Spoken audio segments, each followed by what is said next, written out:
నల్లిబొక్క కోసం 2 ఫ్యామిలీస్ కొట్టుకుంటే 'బలగం' మూవీ అయింది. రూ. 5 కోసం 2 ఊర్లు కొట్టుకుంటే 'అరవింద సమేత' అయింది.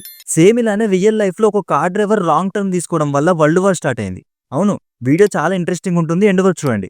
ఆస్ట్రియా హంగేరి అని ఒక దేశం. దాని పక్కనే సెర్బియా అని ఇంకో దేశం. ఆ 2 దేశాలకు పడదు. Same like India and Pakistan. Austria హంగేరిలో యాంటీ నేషనిస్ట్ ఉన్నారు. అంటే సెర్బియా దేశానికి సంబంధించిన వాళ్ళు. సింపుల్‌గా చెప్పాలంటే టెర్రరిస్టులు. అయితే ఒకరోజు ఈ ఆస్ట్రియా హంగేరి రాజు కొడుకు సిటీని చూద్దామని కారులో బయటికొస్తాడు. ఆ విషయం తెలుసుకున్న సెర్బియా టెర్రరిస్టులు వాడి కారు మీద బాంబులేస్తారు. అది మిస్ అయ్యి పక్క కారు మీద పడిపోతుంది. వీడు తప్పించుకుంటాడు. వీడి ఇంట్లో పడుకోకుండా మళ్ళీ బయటికొస్తాడు. బట్ ఈసారి రాజు కారును సిటీలోకి తీసుకెళ్లొద్దు, ఔట్‌స్కర్ట్స్ లోనే తిప్పు అని కార్ డ్రైవర్‌కి చెప్పి మరి పంపిస్తాడు. బట్ కార్ డ్రైవర్ ఈ విషయం మర్చిపోయి కారును డైరెక్ట్ సిటీలోకి తీసుకొని పోతాడు. అంతే. టెర్రరిస్ట్ చూస్తాడు, గన్నులు తీస్తాడు, వాళ్ళని చంపేస్తాడు. కొడుకు చనిపోయాడని తెలుసుకున్న రాజు మీ సెర్బియా దేశం వాళ్ళే నా కొడుకుని చంపేశారని సెర్బియా దేశం మీద యుద్ధానికి దిగుతాడు. అప్పుడు సెర్బియా దేశం హెల్ప్ కోసం రష్యాని పట్టుకొని వస్తుంది.